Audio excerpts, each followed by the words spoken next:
بسم اللہ الرحمن الرحیم۔ سورہ بقرہ رکوع نمبر 28، آیات نمبر 222 سے 228۔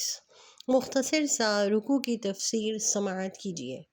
اس آیت میں ذکر ہوتا ہے وَيَسْأَلُونَكَ عَنِ الْمَحِيضِ قُلْ هُوَ أَذًى۔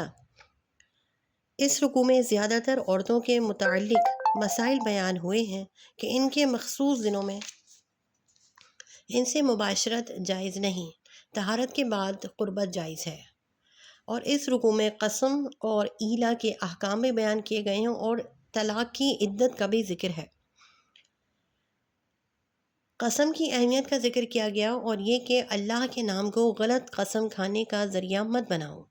اس کے ساتھ ہی ایلا کا حکم بھی بیان کر دیا گیا، یعنی اگر کسی نے قسم کھائی کہ وہ 4 ماہ یا اس سے زیادہ اپنی بیوی کے قریب نہیں جائے گا تو اسے 4 ماہ کی مہلت ہے اور اس کے اندر رجوع کر لینا ہی ضروری ہے، ورنہ 4 ماہ بعد طلاق واقع ہو جائے گی۔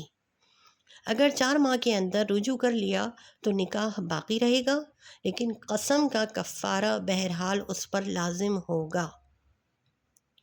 پھر بتایا گیا کہ مطلقہ عورت کی عدت 3 حیض ہے۔